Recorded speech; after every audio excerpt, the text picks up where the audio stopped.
Hi. Um, it's the middle of the night.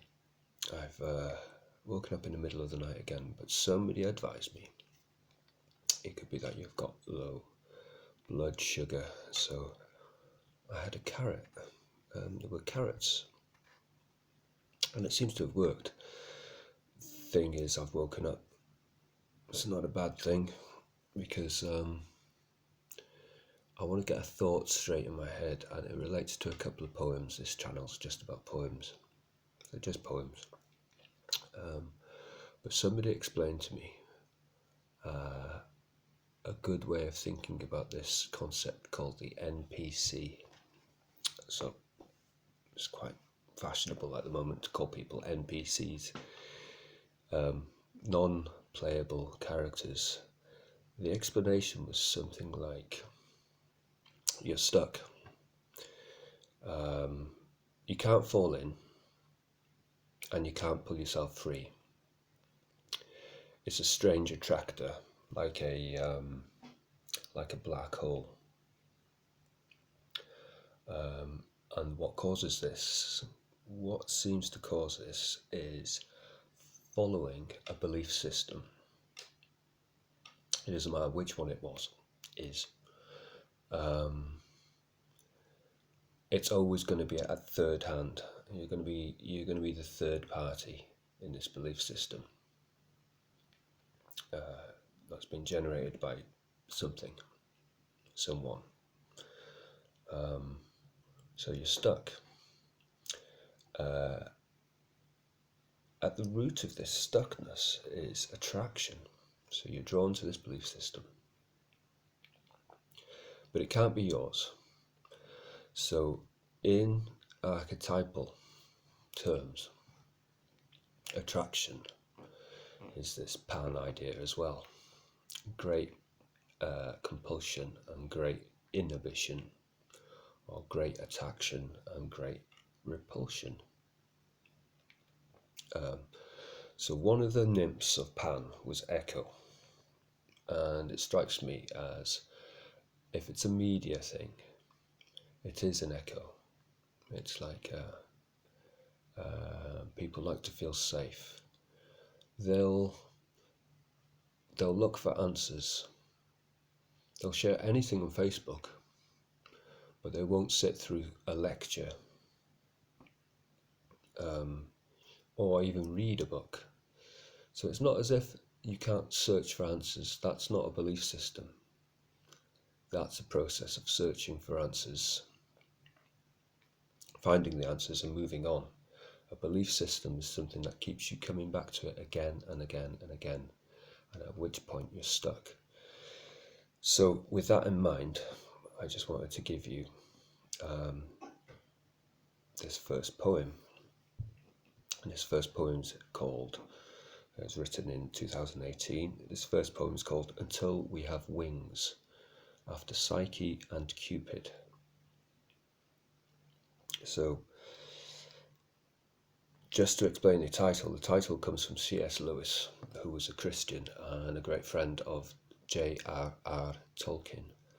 And in his Christian way, he was, I think it's something, oh yeah, there's another book I read at the time called by Ursula Le Guin, and it's called The Left Hand of Darkness. And it's this idea that buried somewhere deep in humanity is a darkness, and the task of individuation, which is Jungian stuff again, is to engage with this and cognitize it and be aware of it in order to tame it. Now it's I've noticed it's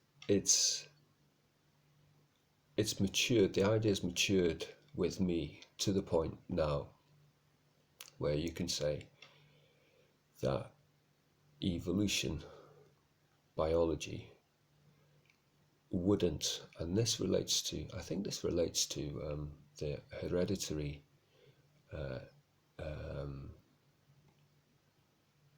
my hereditary medical history, like something that runs in my family, and you think, well, there's a disease, but it's hereditary. Why would biology select for this?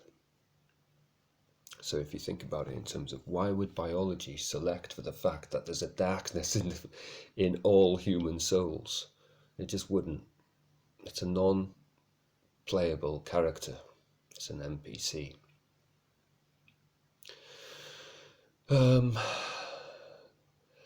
So I think C.S. Lewis, in his title "Until We Have Wings," is saying it'd be more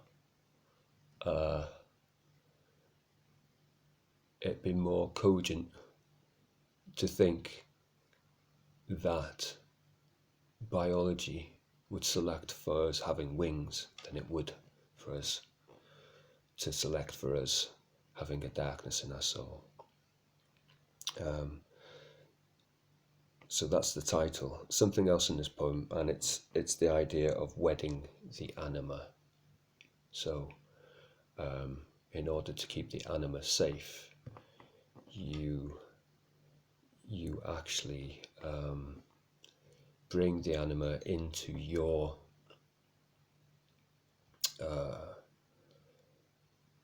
protection and devotion, and you allow it to be itself.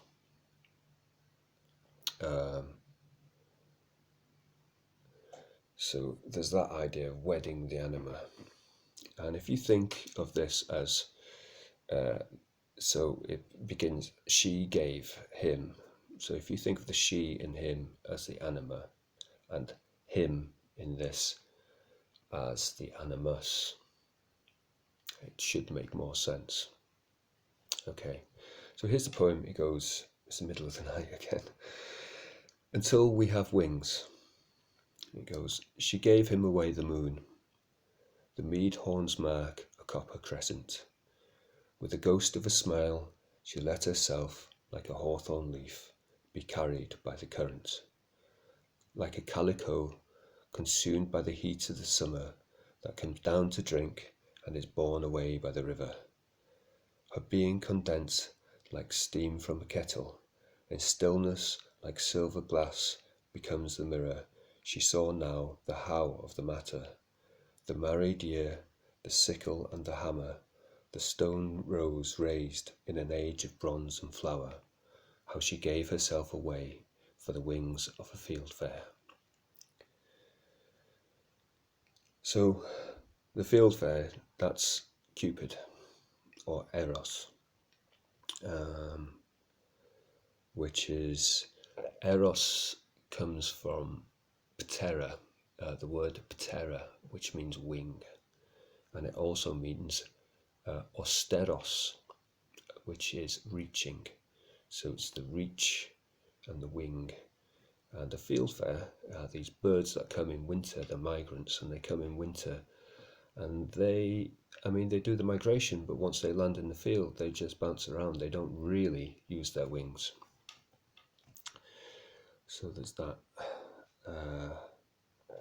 And that's Until We Have Wings. And there's another poem that I wanted to add to this NPC idea, non-playable character idea, which has been stuck in belief, coming round to it again and again and again, until the negativity is such that it's been ramped up because your psyche is trying to tell you to resolve this. I think it's called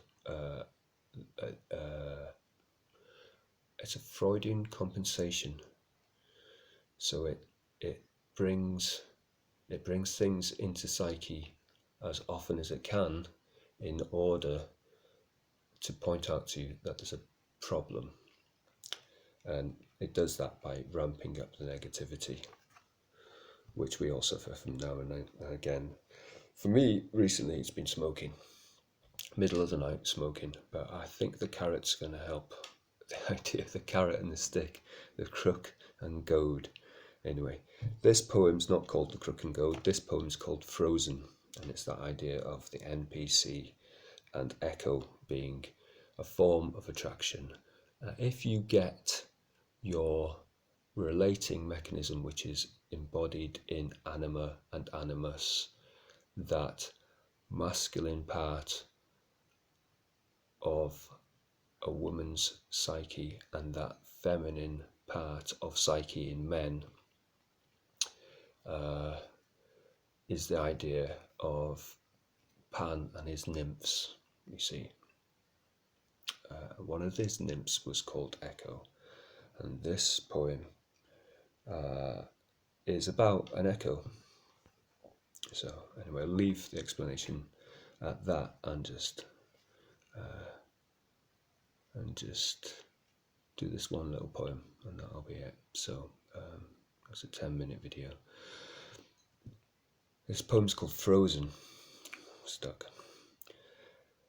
This mere face, this wood limb, this stream flowing unseen, long as a dog's tongue is dumb, hair that only the wind and the kingfishers comb, this voice where I should be, here where I should be, long ribbons of weed grown long, here where I should be, long where I should be, long.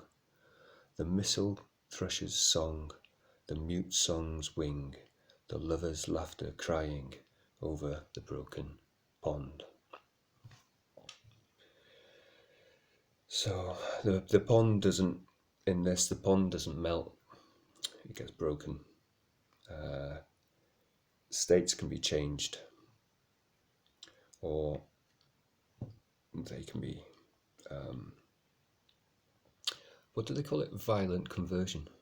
Anyway, that's enough expiation for now. Basically, I just want to get these poems out. So there's two, and I'll stick them the titles in the description. And have another carrot. Cheers. Good night. Bye.